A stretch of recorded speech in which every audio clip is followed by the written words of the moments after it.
Welcome everybody to Therapy Games. It's Nasty Poet. It's going to be one of those dark matter audio casts. Today we're going to talk about a little bit about death and suicide. Once again, 18 over, trigger warning, and all that fun stuff. Because, it's that type of podcast or audio cast. Um, to start off with, I feel like a lot of people have, at least passively, thought about wanting to live, wanting to leave, wanting to die, not wanting to be around anymore. Passively have thought about other people wanting to be dead, wish they weren't around, wish they were dead, wish somebody would kill them, and to thoughts that were more extreme, to people coming out with plans to how to kill themselves successfully, fallback methods, or homicidal thoughts with planning on other people and intricate thoughts. And I mean, you would hear somebody that had like, and I would call it passively homicidal thoughts with plan and intent and you know, basically a way to cover themselves. And you would think that I'm saying that that's the severity, that that's the low of the low, and that ain't shit, people. That's a person that would never have an action close to anything similar of that.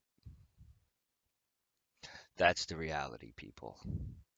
The thoughts start out that what we may think is like bad, people thinking of death and wanting to kill people or wanting to hurt people, and we think that that is bad, but that's just the tip of the iceberg because those thoughts can range so far deeper. There's people that will literally put their judgment based on a thought in the past and then play it out over the next 5, 6, 7, 8, 9, 10 years over their life until that time frame plays. That's more of a scary person than someone who has a random thought now, wouldn't you agree? I like this topic because I deal with a lot. The amount of times that I've said to somebody like not to do it or just to wait or to hold off or to do this or to do that, I mean, priceless. Sometimes multiple times a day, sometimes check-ins with some people. Man, there's even attempts that I call an attempt and they don't call an attempt because they're just like, nah, I just put my hand through a glass window to see what would happen. So many different topics to start with. So let's just start with the vague overview. Let's just talk about the difference between passive and active. Passive suicidal thoughts are thoughts that you have in your mind that are in and out and don't really hold that much level of, in my opinion, weight. Okay. Um, think about walking down the street, cute girl there, and I glance over and I look at her and I have a passive thought in my head about asking her out. No intention, no actions. Maybe fantasize it for about 5 seconds or so, which would seem like an eternity, but for 5 seconds. And then just continue about my day.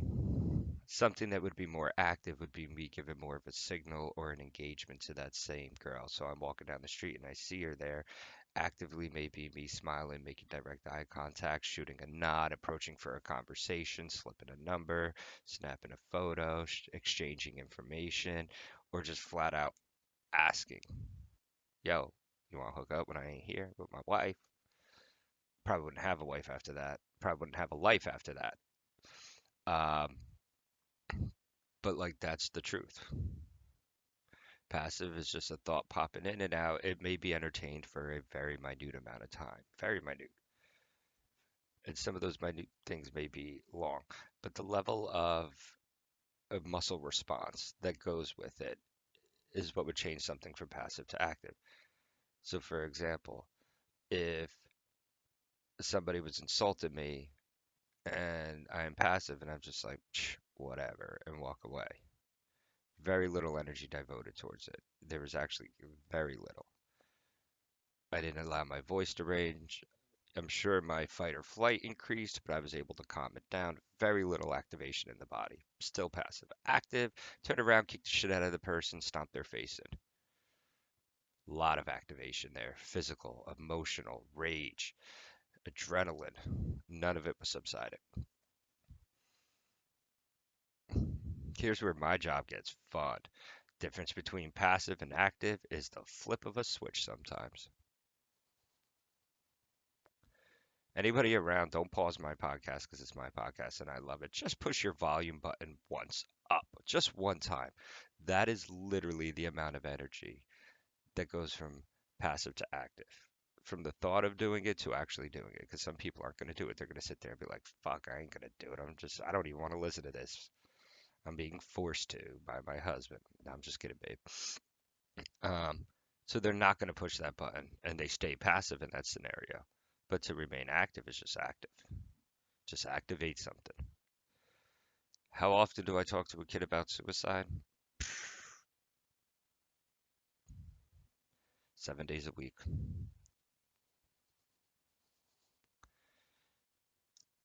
Literally, probably 7 days a week.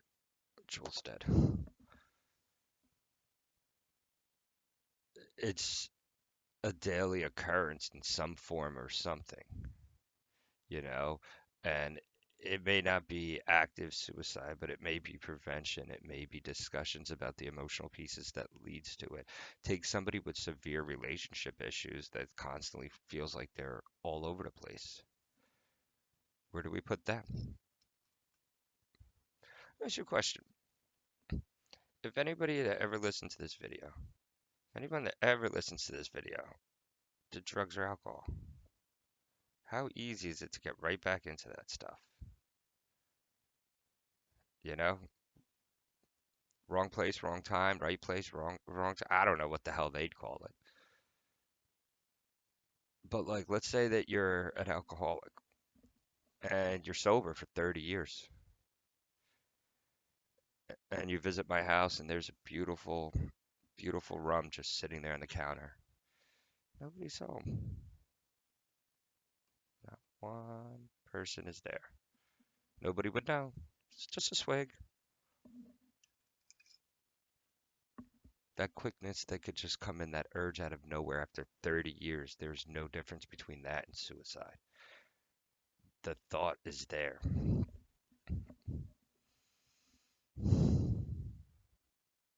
When I was a little kid, I used to think about escaping. Was that pre-thoughts to suicide? I had a good life, but was that pre-thoughts? Who knows? So it happens instantaneous for something to switch or trigger. 7 days a week, I have some level of something that has to be worked out. You know, a phone call here, desperation there, text there, plan here, tough days here. You know, it gets crazy to the point that you start learning weeks and patterns for people you work with. And literally, you know, I could tell you what seasons for certain clientels tend to be their hard parts and which ones tend to be their easy. I'm not talking socially, I'm not talking academically, I'm not talking as far as energy. I'm talking about when they want to die or put a bullet in their head or jump in front of a train, jump off a cliff, whatever the hell their choices are.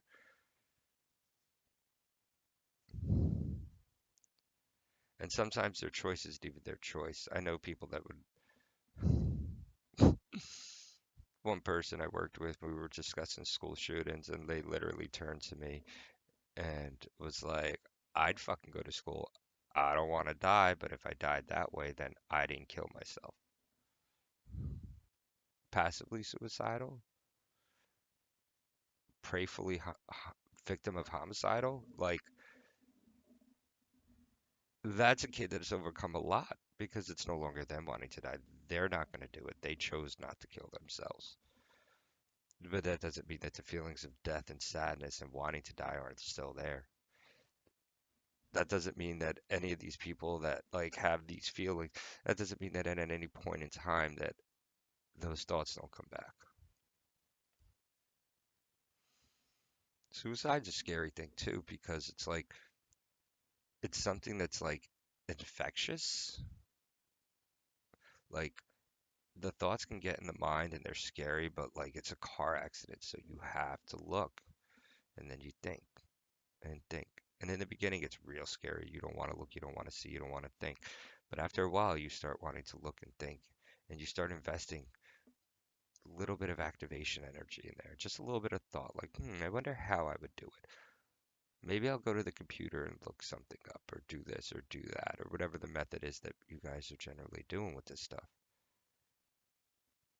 But when that activation starts happening and stuff, like, and it does happen, that is where it becomes less passive.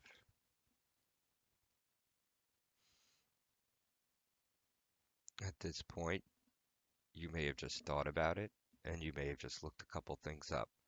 You may have laid in bed a couple nights and prayed for it, or wished for it, or thought about escapes or ways to get out of it, and you just started researching it. And with the average person right now is nobody fucking knows what's in your head except you. Or a couple people on a forum that saw you post a question or ask a question.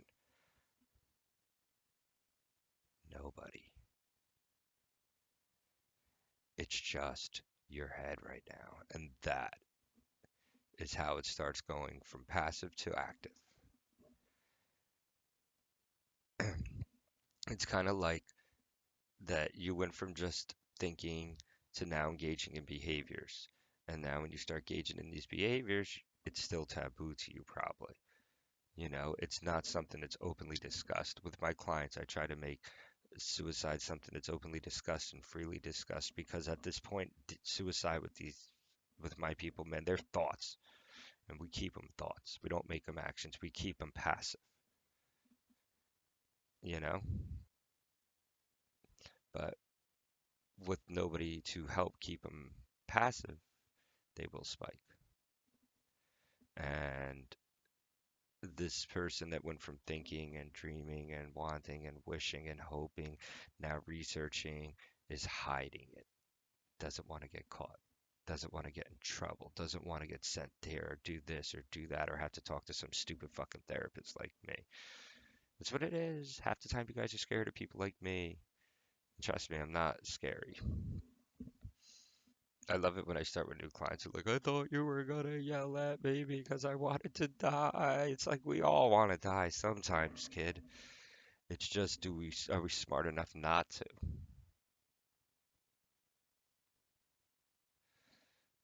When I first started working with she's a relative newer client of mine and stuff. When I first started working with her, um, literally got into discussion about why there was more females than males in past inpatient facilities, and I didn't have the heart to tell her at the time, but it was because most men actually kill themselves. More lethal methods, which is why it's scary. So when it comes to, uh, that's a side note. That's for later on. Uh, so yeah, man, very simple. It's a progression that we hide, and if we don't find a way to talk to people about it to gain control and power on it, it will slowly go from just thoughts to a lifestyle. You know, in the future, will we have a personality disorder as like suicidally, I don't know, just personality suicidal. I don't know. I don't know if it would be like a so left field thing to think about though, because like I love video games and technology, so I do this stuff in technology and video games. What would happen if I liked uh, rock music? Would I be playing a guitar? Or art? Would I be an artist? What if one of the only things that kept my mind in focus and allowed me, something to focus on was death and suicide? There's plenty of individuals out there, you know. It's just that like suicide, man, is just a sudden quick hit that comes from left field and then hits. What are some factors that may lead to these thoughts? Anything. Drugs, relationships, family, friends, schoolwork, stress, avoidance, fears, irrational fears, thought distortions, medical conditions, mental health conditions, developmental disabilities, intellectual delays. Somebody that has none of these issues that just caught a bad day and just never reset. Trauma, natural disasters, war, violence, car crashes, anything, anything. And it's like, it doesn't have to be the extremes. Like I said, car crashes, but like And somebody, oh my God, my husband's gonna kill me. I don't want to go home. I'm gonna die. I want to die. I want to die. I want to die. I want to die. My dad's gonna be bad, so bad. He's gonna kill me. He's gonna kill me. Oh my God. Oh my God. Oh my God. Passive. That common passive. Some of the severe suicidal kids I work with talk about how insulting it is for kids to be in school and complain about how they want to kill themselves over papers and stuff like that. But it just shows you how common is the thought is I'd rather die than do something hard. That's scary. And not even my generation, the generations before and after me, they need to get their shit together and start worrying about not worrying about what's so hard. I work with people that won't even work with some clients because of their history. Their history is, and the fact that they're, you know, fucking 18 years old in their history. 3 years of struggling to get them to that, to be history rather than current. Because they think the person wants to die. Silly. Change. Change is a big reason for people wanting to die. Change is also something that they think is going to help them from wanting to die. So people will move locations, environments, and everything just to try to not want to have that feeling of wanting to die. Some people submit so much to death that they allow something else to give them the question of life. You know, maybe the moon. Maybe the moon is the one that tells them it's either this or that, your choice, your role, your path. Who knows? I look to stars. At night, I look up, I see one star in the sky, and I think about that star. That's my will to live. That's what tells me to live. That shit is big and bright, and for all I know, it's dead, but it's still bright. It's still there.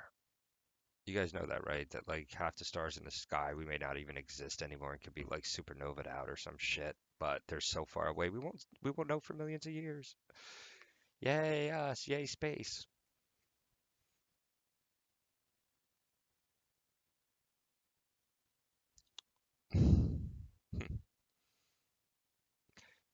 I wonder if sometimes if suicide and the suicidal thoughts just our only reaction. I'm big into the unconscious mind, subconscious mind, hypnosis, um, just collective unconscious thoughts and all that stuff. And like, if we're scared and we're holding things in, like I physically know that if I hold stuff in, my body physically reacts, okay? And at times I think that certain tick developments is related to stress, specifically PTSD, but that's going to be a different video. And we hold it in and all that stuff. Suicidal kids that hold into thoughts severely and the end up thoughts that lead to the suicidal thoughts but don't want to kill themselves, you'll see behaviors of self-harm. I've seen kids with 60 cuts on their arm and it was just like, meh, that wasn't to kill herself. It was a Thursday. So, excuse me, need a drink. So,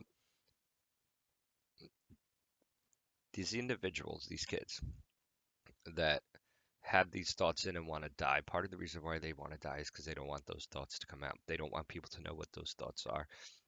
And they're afraid that if anybody gets to know any of those thoughts or feelings or emotions they have, that they're going to be stuck like that forever and that no one's ever going to see past that. I could have been popular, I could have been shy, I could have been anxious, I could have been a nerd, I could have been a geek, and I was probably a combination of every single fucking one of them. And that's who sits before you today behind the mic. You know, there's a combination of all those things, the things that we would rather kill ourselves than let somebody see. One of the first things I did to get better with myself is start admitting to myself what is wrong. Not in my head, but out loud. And the more that I'm able to admit it out loud, the easier it is to talk about. And I noticed that the easier it is to talk about, the easier it is to bring into my personal life and address my personal problems with it. And one of the biggest fears that everyone has is just because if they have suicidal thoughts that we're going to hospitalize. It's not always the case.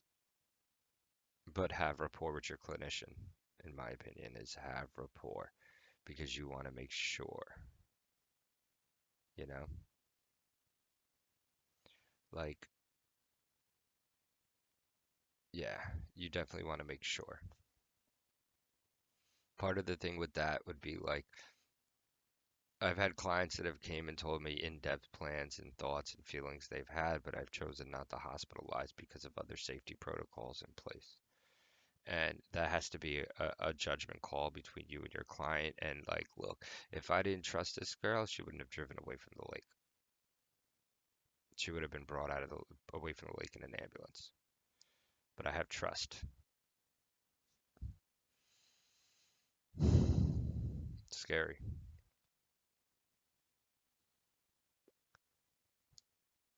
Really scary, huh?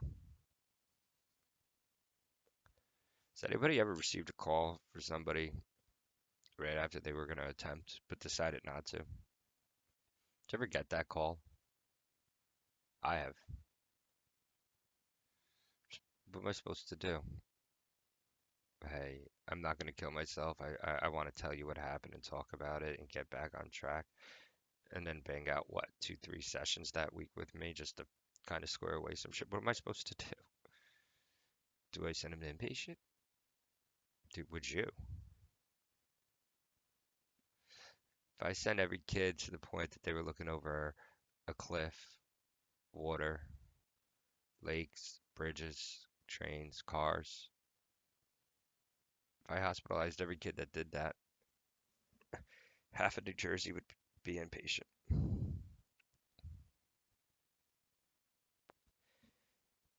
Half. I worked with a kid that said she wouldn't go swimming in the ocean, but like would probably die by getting eaten by a shark if she had the opportunity to. I was like, yo, there's great whites in there. And she'd be like, cannonball.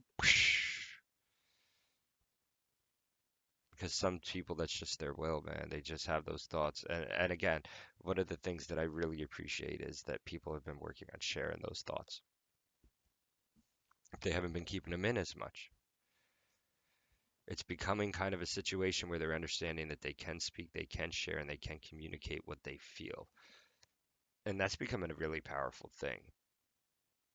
It's being abused because now you have kids out there that are talking about wanting to kill themselves over bullshit, but it's still at least bringing awareness. And to quote the comedian, yes, I know awareness kind of is like catch 22. And then I'll never forget it. Someone's dead in a ditch, and you're sitting there and you're bringing awareness. There's a person dead in a ditch. You didn't do anything, you just yelled, there's a person dead in the ditch. So it's like awareness versus action, passive versus active. Is bringing awareness passive, where doing the therapeutic work becomes active. I don't think anybody in this world really doesn't believe that suicide is not an option to a population. I just think they refuse to tell themselves the truth because they don't want to admit what they have in their fucking head. I always have a theory. If somebody's so anti something or so disbelieving about something that they actually really believe it, because you have to have balance. Ooh, the earth is flat, the earth is flat, the earth is fat. Bullshit, they know they're fucking lying. All right, attention seeking motherfuckers. Sorry if you listen to this, but still, attention seeking motherfuckers. You know what? Fuck 'em. If you think the earth is flat, that's cool with me, man. Like, I don't mind that, but like, keep that shit to yourself because you don't know my theory on what the shape of the earth is, do you? Well, you do now, but you never did. The only way you know my theory is if you actually take the time to come to my very small little channel hidden on YouTube and my small little pieces of social media that are listed on the bottom of the screen and you follow it. And that's the only way you follow my shit. Do I announce when I'm suicidal? No. Do I announce when I have thoughts? No. Does that mean I don't have them? Fuck yeah, I have them. Everybody does in my book. Anybody that ever thought about just wanting to escape and run away, difference between you and someone that's suicidal is you're avoiding an environment and versus just wanting to avoid life. It's a very small switch. Very close to too. In one of the books by Stephen King, The Wolves of Kala, it talks about this Dogan inside one of the characters in the thing's head, and she's currently impregnated in this book. Sorry for spoilers, but fuck y'all, that book came out years ago, and she's currently impregnated, right? And I'm not gonna say what or whatever, but in this Dogan, there's this control panel, like picture like a keyboard that controls your entire body. Like the A key holds your ass in so that you don't poop yourself. You know what I mean? And like the WK key lets you walk. And the L key would be her labor key, and she just flipped it off. And every time her contractions got increased, she just turned down the intensity of the L key. She just weakened it. The S key is easily pushed by some people,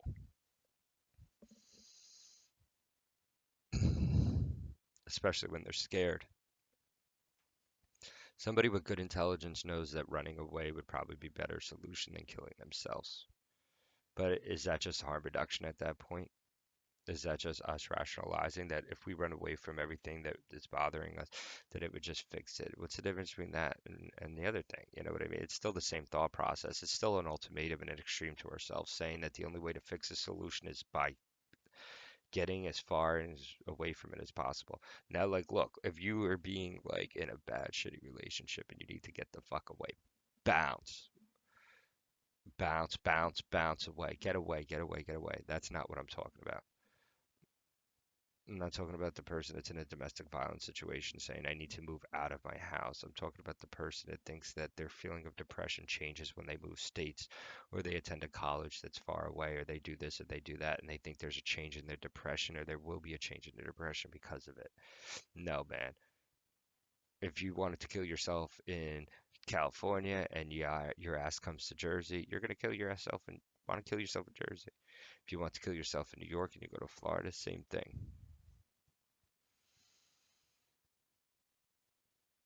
You know? The environment only changes so much. It's like if you have somebody that's got a heroin addiction and you shove them to fucking Alaska, and they have a heroin addiction, if there's a will, there's a way. They'll drive 4 hours to get that heroin. That's facts.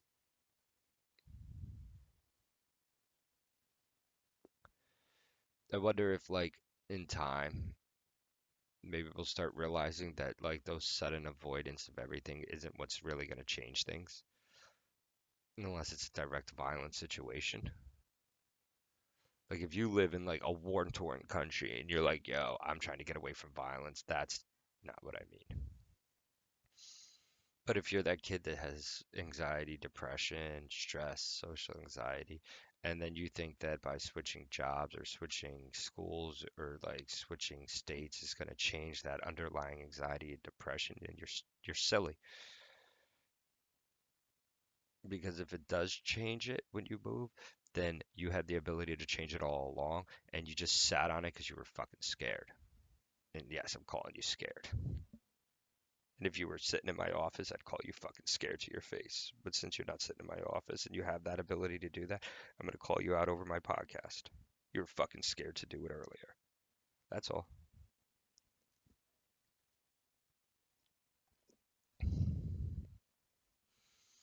Hardest thing to do when it comes to suicide and sadness and stuff with it is to tell people.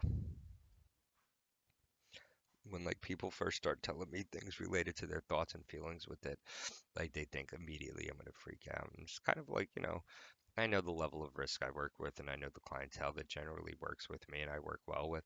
And it's generally like, you know what? Hey, you're probably suicidal. And if you're not,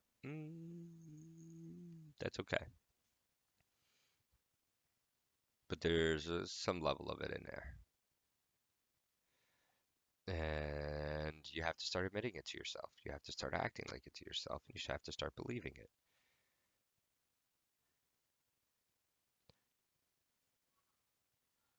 Where Where do I draw the line for safety? When it comes to suicide, I probably should have talked about this hella early in the video.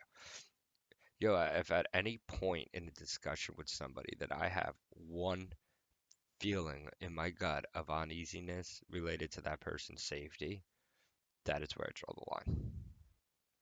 So for my client at the lake telling me that they just thought about killing themselves and they're calling me, and I search that feeling in that gut, that's my deciding factor right then and there if they go. That is my deciding factor. At that point, it has nothing to do with what they say, what they've said, what they will say. I just search that feeling, and that has to be my trust. Because any words that come out of their mouth afterwards could have been rehearsed. They could be raw emotions, they could be true. And that may change. It may change for the worst. But if I have that feeling prior to them saying one word, they're going. That's the initiation right then and there, is they'll immediately wind up going there, and that'll be the first thing. There's really no talking out of, only talking into inpatient. And I think that, that doesn't allow me to be fooled. Because some of the people I work with, I mean, I'm smart, but they're fucking smart too. So there's pulls and pulls games where, when you're working with someone that's suicidal, and if you have the thought up front, that thought is there. There's very little few safety plannings that you should trust on that. Because at that point, you second guess yourself. And any safety plan you put in place is just to try to give you reassurance that it's going to be okay. But you already have that doubt in your mind. So at that point, like if you have that inkling in your stomach and you have that client, you know what I mean, and they give you that feeling like, that's when they go. And what I'll actually do is like I'm a little bit of a dick, is if I don't have that feeling in the beginning, I'll prod and push and I'll poke and I'll like activate and see if I can elicit something close to that feeling. Because if I can elicit something close to that feeling, then that also will be a deciding factor in what I do because they're probably going. There's probably going to be that fact that they're going to be there then, and that's going to be it. And I'm cool with it because you know what? I'd rather have somebody that fires me and hates me for sending them impatient, but is still around than somebody that's dead. Whether you're my client or someone else's client, I'll always err on the side of life rather than death. You know? So it's like that. And all my clients know that. And if I have to send my client and they fire me for that, that's okay. I'll take it because that's not an L, that's a W to me. I'd rather lose a client to life than to lose a client to death.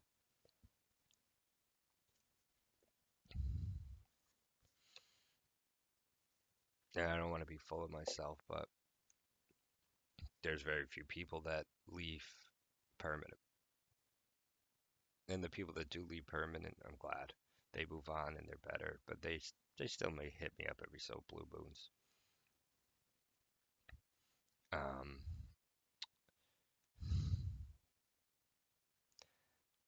how severe have I had discussions with suicide?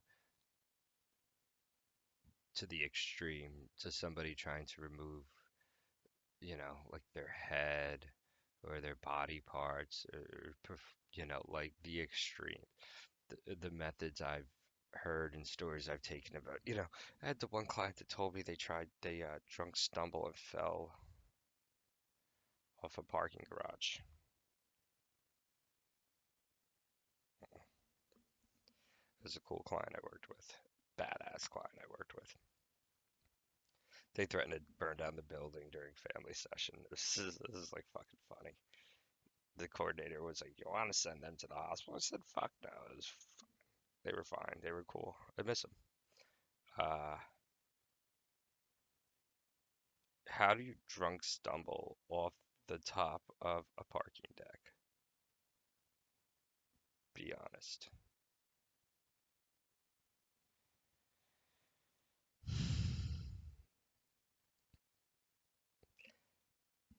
A lot of accidents are suicide cover-ups, in my opinion. Too many. Too many of these stupid little things that I'm seeing going on in my life. There's too many patterns, too many coincidences, and too many factors in there that's just kind of like, something else is going on here. And nobody's taking that into consideration. Like, we're just going to pretend that this person was drunk and fell off a parking deck. But, like, how fuck parking deck do you go over that you fall over? You know what I mean? Fuck. Either the person was thrown or jumped. Like, come on. Why are we pretending it's anything other than that?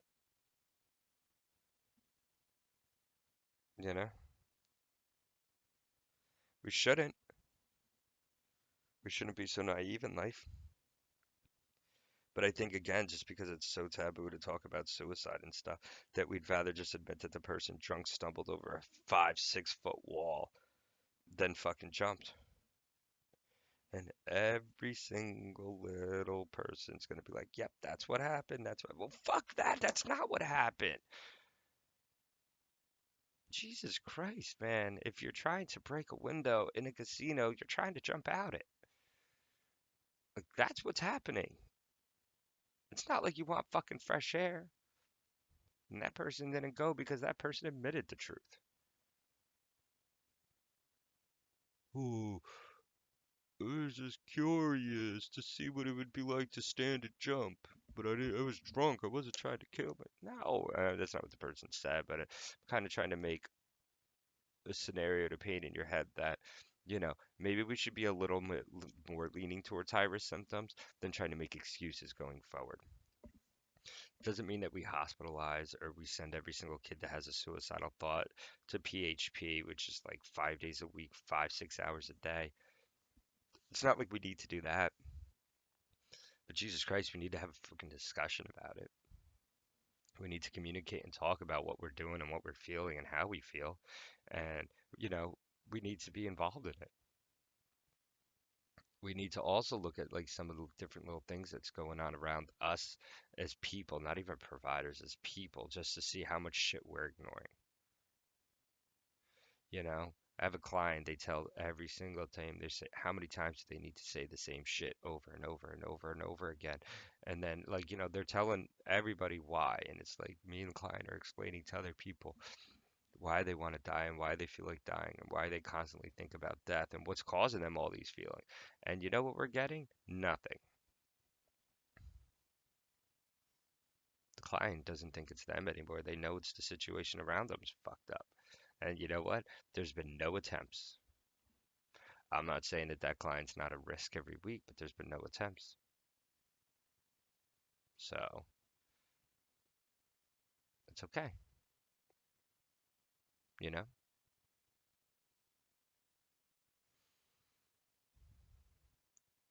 it's a struggle when you have a client that, you know, it's a struggle. And it's working past those struggles that really allows us to figure out what the client is and isn't capable of doing. And I've yet to come across a client that hasn't been capable of living. And if you think your client isn't capable of living, then you're just a shit fucking helper. You should be fucking fired.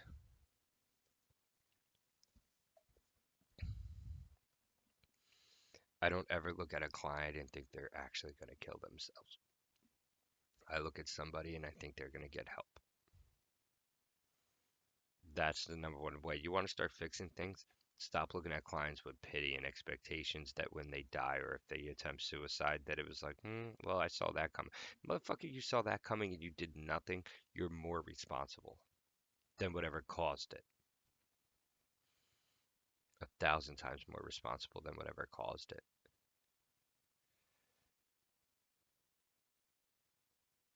You know, it ain't hard to help people. It ain't hard to treat people right. And it ain't hard to get somebody to actually be honest with you. Just treat it with respect, dignity, transparency, honesty, like a person. Even if they're crazy, they're not crazy. They're sad, they're happy. You treat them the same. You treat them like a fucking person. The amount of individuals I've worked with depression that have probably, I don't know, their entire life's been handled with care, walked on eggshells with, or haven't been confronted and all that stuff, or won't be honest. The amount of it is insane, but it's doable. It really is. It's fixable. We've we It's a we when you're working with a suicidal client. If they're jumping off the bridge, you're there with them, physically or emotionally. You're there with them. And if you're not, then you're not a solution, you know? Because if they're thinking of that bridge and they're thinking of you as a positive, it's the difference.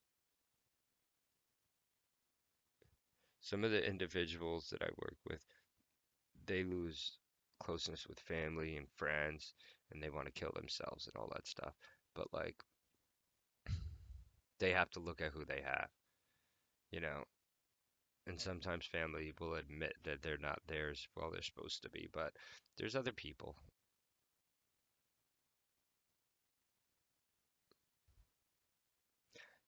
Only way to start getting over thoughts of suicide and feelings of suicide is just start processing, start talking, start sharing. Share your plans, share your dates, allow for extra support.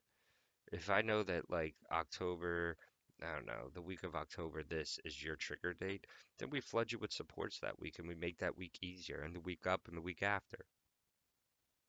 And we fix things for you and we help you. We do it together. That's how you start. It's a very powerful thing to do, by the way, because if you can get somebody that doesn't want to share thoughts about wanting to die and you get them talking about it, man, you probably just erased at least one or two attempts off that person's life, bare minimum, just by talking about it.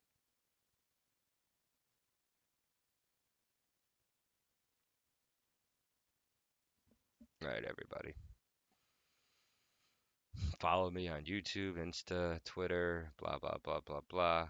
Make suggestions for next videos, and let's keep this thing rolling, man. Everybody have a great day.